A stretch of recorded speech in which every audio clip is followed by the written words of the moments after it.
बिहार भारत में ही है और अगर मोदी सरकार या कहें केंद्र सरकार की गलत नीतियों के कारण देश में बेरोजगारी 45 सालों के उच्चतम शीर्ष पर पहुंच गई है तो इसका असर बिहार पर भी होगा ही। सरकारी भर्ती पर रोक लगा दो या सरकारी पदों को खत्म करते जाओ, बड़े बड़े सरकारी संस्थानों को अडानी जैसे संदिग्ध व्यापारियों को संदिग्ध तरीके से सौंपते जाओ, रेलगाड़ी के डिब्बों से लेकर रेलवे स्टेशनों तक बेचते जाओ, देश की जो आर्थिक हालत है उसको और बद से बदतर बनाते जाओ। 2 करोड़ नौकरियां प्रति वर्ष देने के वादे के बाद देश में बेरोजगारी को चरम सीमा तक बढ़ाते जाओ, लफाजी को राजनीति का केंद्रीय भाव बनाते जाओ। लेकिन बिहार भाजपा के कोर वोटर कभी नाराज नहीं होते। उनकी शाश्वत नाराजगी लालू प्रसाद से होगी या फिर नीतीश कुमार से होगी। अब वे नीतीश कुमार से नाराज हैं। बात करेंगे आज हम बिहार चुनाव में जिस तरह से घटनाक्रम घट रहा है उस पर। बिहार चुनाव के संदर्भ में ये कहा जा रहा है कि दरअसल वहाँ के लोगों की जो प्रॉब्लम है, जो दिक्कतें हैं, वो सिर्फ नीतीश कुमार से हैं, न कि प्रधानमंत्री श्री नरेंद्र मोदी जी से यानी कि बीजेपी से।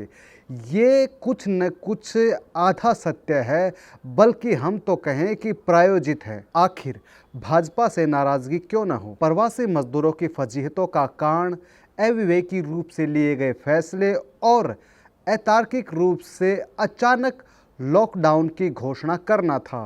किसी भी राज्य के मुख्यमंत्री की जिम्मेदारी उसके बाद ही निर्धारित हो सकती है और निसंदेह इसमें नीतीश कुमार को जिम्मेदार ठहराना ही होगा, जिनकी सरकार ने केंद्र सरकार की गलत नीतियों के कारण जिस प्रकार मजदूरों की फजीहत हुई उसमें उन सरकार ने यानी कि नीतीश कुमार की सरकार ने बढ़ावा ही दिया। तेजस्वी यादव ने चुनावी माहौल में सरकारी नौकरियों को विमर्श के केंद्र में लाके खड़ा कर दिया है, तो इसमें नीतीश कुमार से ज़्यादा लज्जित होने की ज़रूरत केंद्र सरकार की है, जिसने अब तक के अपने कार्यकाल के 6.5 वर्षों में सैकड़ों या कहें कि लाखों सरकारी पदों को समाप्त किया है। बेहद ज़रूरी विभागों की बेहद ज़रूरी नियुक्तियों को भी हतोत्साहित किया है। केंद्रीय स्तर पर सरकारी नियुक्तियों को अगर ख़त्म या हतोत्साहित किया जाता है तो सबसे ज़्यादा प्रभावित होने वाला राज्य बिहार ही होगा, जिसके पढ़े लिखे नौजवानों के लिए सरकारी नौकरियों का कोई विकल्प नहीं है, जो अपनी युवावस्था के स्वर्णिम काल रेलवे, बैंक और एसएससी की नियुक्तियों की तैयारियों के लिए होम करते रहते हैं। आज अगर देश की अर्थव्यवस्था में तबाही के मंजर हैं तो इससे बिहार कैसे अछूता रह सकता है? देश की आर्थिक हालत अगर पतली होगी तो देश में बेरोजगारी बढ़ेगी ही बढ़ेगी और बिहार के युवाओं को नौकरी देने वाला के नसीहत देकर आप उनका मजाक ही कर रहे हैं, क्योंकि यहाँ के जो युवा हैं वो नौकरी की तैयारी करते हुए ही जवान होते हैं, फिर वो चाहे सरकारी हो या प्राइवेट। नोटबंदी ने लघु उद्योगों की कमर तोड़ दी, जिसमें लाखों बिहारी सड़कों पर आ गए। अभी वो इससे उबरे ही नहीं थे कि कोरोना काल आ गया और बिना सोचे समझे महज 4 घंटे में लॉकडाउन से सब कुछ अस्त व्यस्त हो गया। फिर तो तबाहियों और फजीहतों के ऐसे ऐसे मंजर हमें टीवी पर देखने को मिले जिससे आम लोगों की रूहें कांप गई। लेकिन मीडिया के अधिकतर लोग ये बता रहे हैं कि नाराजगी न भाजपा से है न नरेंद्र मोदी से, सिर्फ है तो नीतीश कुमार से। आखिर राज्य सरकार में भाजपा सरकार भी है और कोरोना संकट में बिहार का स्वास्थ्य महकमा अगर बुरी तरह से एक्सपोज हुआ है तो इसकी जिम्मेदारी शुरू से ही किसी न किसी भाजपा के मंत्री की रही है। हालांकि इस नैरेटिव को स्थापित करने में कहीं न कहीं आंशिक रूप से भाजपा सफल भी रही है कि बिहार के चुनाव के मद्देनजर निशाने पर हैं तो वो मोदी नहीं नीतीश कुमार।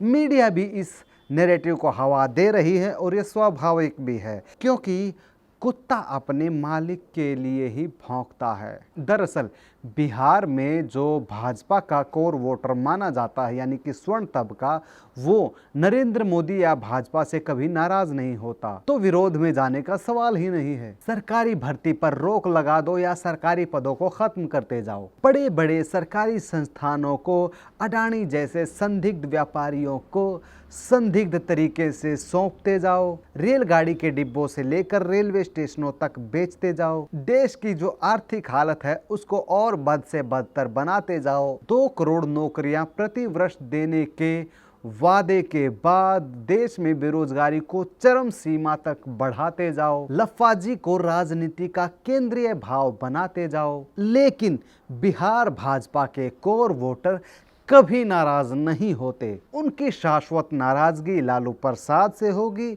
या फिर नीतीश कुमार से होगी। अब वे नीतीश कुमार से नाराज हैं। हालांकि अपने तीसरे कार्यकाल से यानी कि 2015 से नीतीश कुमार ने बहुत कुछ ऐसा किया है जिससे नाराजगी ही नहीं आक्रोश भी होना चाहिए। वैसे जनादेश का उल्लंघन करके दोबारा बीजेपी के साथ सरकार बनाना एक अलग अध्याय है, लेकिन बतौर सरकार के मुखिया इस कार्यकाल में उनकी विफलताओं की फहरिस्त काफी लंबी है। नौकरशाही को हद से ज्यादा प्रश्रय देने के नीतीश कुमार के फैसले ने सरकारी शिक्षा को किस तरह से तबाह किया है उसका कोई जवाब नहीं है। सरकारी स्कूलों में शिक्षक बहाली की अजीबोगरीब नीतियों ने अभ्यर्थियों की फजीहत करवाई है। इस पर अगर कोई शोध करके किताब लिखी जाए तो पूरी दुनिया में नाराजगी तो छोड़िए, थू थू तक होगी। आप शिक्षण जैसे बेहद ज़रूरी और सम्मानित पेशे के साथ इतना क्रूर मजाक नहीं कर सकते, लेकिन नीतीश के सलाहकारों ने ये मजाक किया और करते ही रहे। आज गांव-गांव में सरकारी स्कूलों में फर्जी शिक्षकों की भरमार है, लेकिन हाई कोर्ट की सख्ती के बावजूद प्रशासनिक महकमा लकीर पीटने के अलावा कोई काम नहीं कर रहा है। ये किसी भी मुख्यमंत्री की घनघोर विफलता है और ऐसी विफलता माफी के लायक नहीं। कोरोना काल में उजागर हुआ कि बिहार के सरकारी अस्पतालों में डॉक्टरों की 75% कमी है और साथ ही सहयोगी मेडिकल स्टाफ की भी यही स्थिति है। आप फ्लाईओवर बनाकर उस निर्धन जनता को, उस गरीब जमात को कौन से विकास का पाठ पढ़ाते रहे जिसके बच्चे के इलाज करने के लिए सरकारी अस्पतालों में डॉक्टर तक नहीं, पढ़ाने के लिए सरकारी स्कूलों में शिक्षक तक नहीं, जिसकी मरहम पट्टी करने के लिए मेडिकल का सहयोगी स्टाफ नहीं, जिसके स्कूल में कौन सही और कौन फर्जी मास्टर इसका पता नहीं। हमें पता नहीं कि महज कुछ दिनों के अंतराल में मुजफ्फरपुर में कितने ही सैकड़ों बच्चों की मृत्यु हुई और उनकी मौत पर सजा मिली है या नहीं, क्या किसी को दंडित किया गया है। ये तब जब सरकारी अकर्मण्यता की चर्चा बीबीसी और सीएनएन के साथ अंतर्राष्ट्रीय मीडिया में भी गूंजी। चर्चा है कि इस चुनाव में भाजपा चिराग की आड़ लेकर नीतीश कुमार को निशाना बना रही है। अच्छा है, लेकिन कभी कभी बहुत होशियारी उल्टी पड़ जाती है। अचानक से महागठबंधन की गांठें ढीली कर जनादेश को धता बताते हुए नीतीश कुमार ने भाजपा के साथ मिलकर सरकार बनाई। भाजपा के साथ मिलकर सरकार बना लेना नीतीश की अत्यधिक होशियारी ही थी। कुर्सी तो बची, लेकिन एक गंभीर, कद्दावर, शालीन और विश्वसनीय नेता की शाख पर बट्टा लग गया। वैसे चिराग पासवान भी अत्यधिक होशियार बन रहे हैं। भाजपा की गोद में बैठकर दलितों की राजनीति करना, चाहे वो रामविलास पासवान हो, रामदास अठावले हो या अब चिराग पासवान, ये समझ से परे ही हैं। लेकिन ये राजनीति है, उससे भी परे वोट बैंक की राजनीति। तो ऐसी राजनीति में जो वास्तविक सवाल हैं उनको तो नेपथ्य में धकेला जाएगा ही। बहरहाल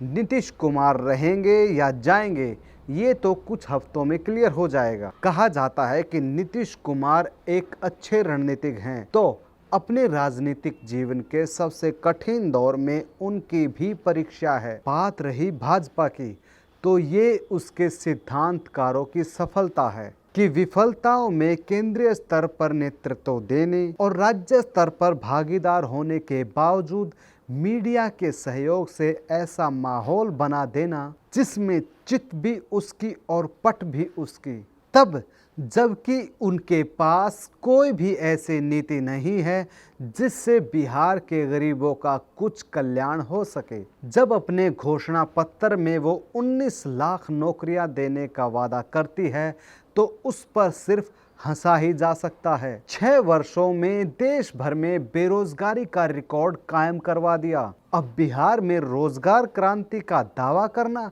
चुनावी स्टंट के अलावा कुछ नहीं है। हालांकि स्टंट करने और फैलाने में उसका यानी कि मोदी जी का कोई सानी नहीं है। 6 वर्षों का इतिहास इसका गवाह है। संतोष की बात यही है कि बिहार के इस चुनाव ने रोजगार ही नहीं सरकारी नौकरियों को विमर्श के केंद्र में लाकर खड़ा कर दिया है। तेजस्वी यादव हारे या जीते, उन्हें इसका श्रेय लेने से वंचित नहीं किया जा सकता।